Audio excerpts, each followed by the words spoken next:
and welcome back to my segment on News 123.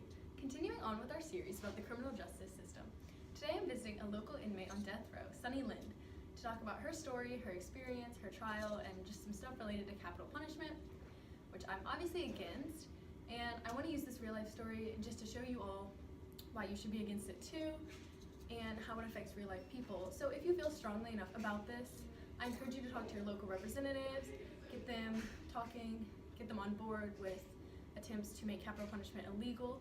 And so let's get right into it. Here's Sunie. Hi Sunie, how are you today? You know, it's not my worst day. How are you? I'm good. Okay, so let's just get right into it. How do you feel now that your trial's over? Even though I was found guilty, it was kind of a stress relief just knowing that the trial was over, because for a while I was so stressed out because I just didn't know what was going to happen. But being on trial for a long period of time and in such a severe case, I had acquired a lot of media attention. So, like this interview, for example, it's like hard to constantly have reporters asking me why I did it and being harassed for the mistakes I made in the past when that's just in the past. I have moved on, and so I think everyone else should too. So being that we are in Texas, your only option for your execution is lethal injection. What do you think about having that as your only option? I mean, I'll be dead anyways at the end of it, so I mean, it really, honestly, doesn't really matter. So. Okay, that is one way to think about it. But if you were to be given another option, such as hanging, electrocution, the firing squad, lethal gas, or nitrogen hypoxia, would you want a different one? What would you pick? I mean, I probably would still go with lethal gas just because I would rather, I feel like in the midst of all of it, like that's probably one of the least like painful in the moment type thing. But just any of them that would like just get it over, get it to the point instead of like dragging it on forever, so. Okay, so thank you for that. Earlier when you mentioned, you said that you had moved on, I'm wondering what that means to you. Well, I mean, when I say moved on, it's more of like I've come to terms, like I know what I did was wrong, and even if I wasn't put on death row, like I would never do it again.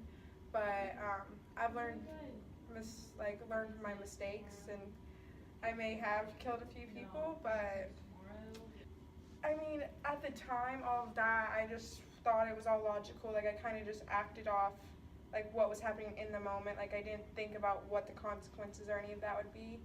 And I mean, honestly, I don't think I should die for mistakes I've made in the past. Like I feel like everybody should just move on from what I did and just, you know. Okay. Moving on. So you've been spending your time on death row, obviously. You moved in a while ago. How is life on death row? Well, I mean, I've never been in prison before, so I don't know what normal security is like, but on death row, it's maximum security, so there's a lot of guards, everyone's always watching, even throughout the night, like I'll be just sleeping and they're still watching me, but the guards, they normally have at least like, I think probably around one gun, sometimes two that you can see.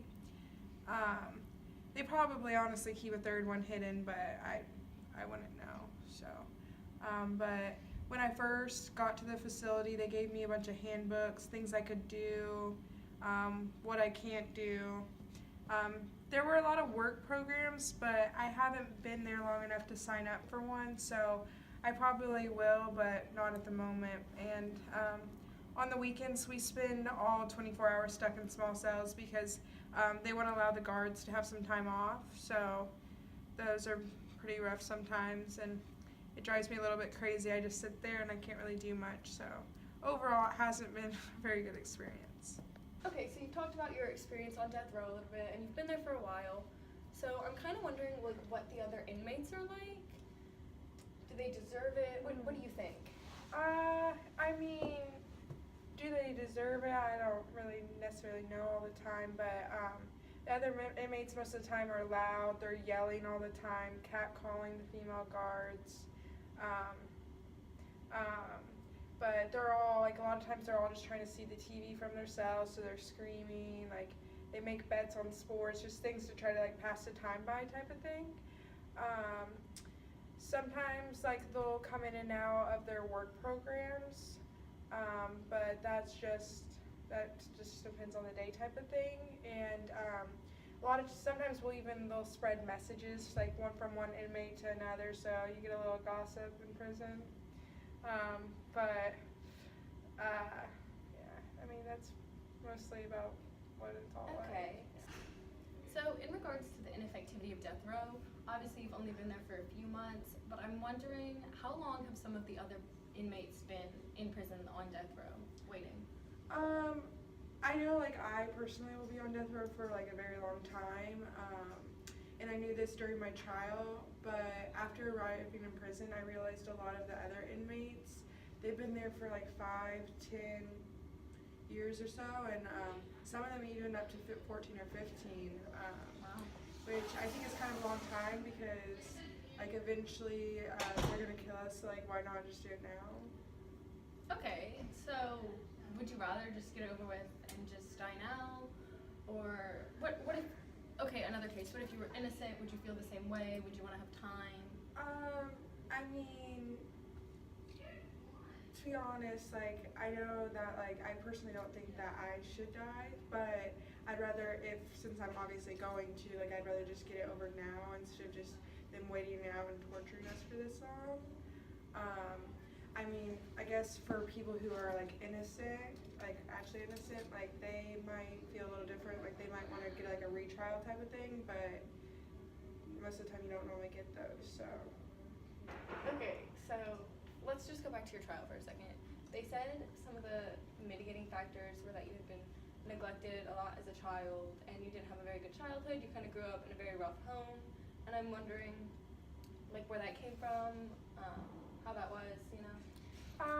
I mean, yeah, during the trial and after the trial, I've seen a bunch of psychiatrists, and they kind of go through all your past stuff and try to kind of see where your crimes relate to how why you did it type thing. And I did grow up and it was kind of rough. My parents a lot of times weren't home. I didn't really have anybody to care for me there, so that was a little bit rough. But so a lot of times I think that's partially why some will commit crimes type of thing. So while we're on the topic of your family, your family in the past, I'm wondering how your family's doing now. I know you're married and you have a daughter, and now your husband is the sole caretaker of your child. I'm wondering how that's going for them and just the rest of your family in general, how they're feeling. Well, it's been especially hard with my husband.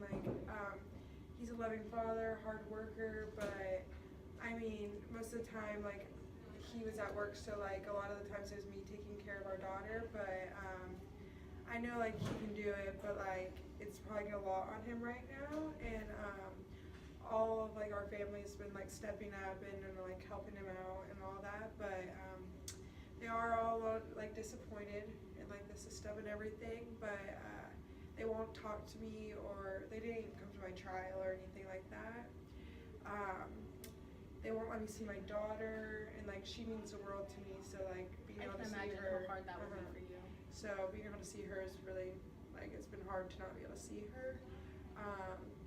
It kind of seems they forgot and they don't want to be associated with me, they kind of just disown me type thing. But I mean, it hurt a lot, but they think it's shame upon them whenever it's all the shame should be on me type thing. So I'm sorry that you're feeling this way, but thank you so much for talking with me. I just wanted to say, I don't believe in capital punishment. I don't think you should be dying. So if you all are with me and you're with Sunie, you stand with Sunie, I want you to talk to your representatives and just reach out and start getting the word going. We need to end capital punishment as it's an ineffective method. Thank you. death row. If I mess up, just let me mess up.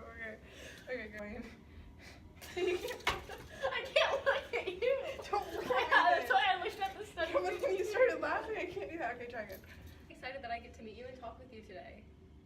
Yes, thank you so much for having me.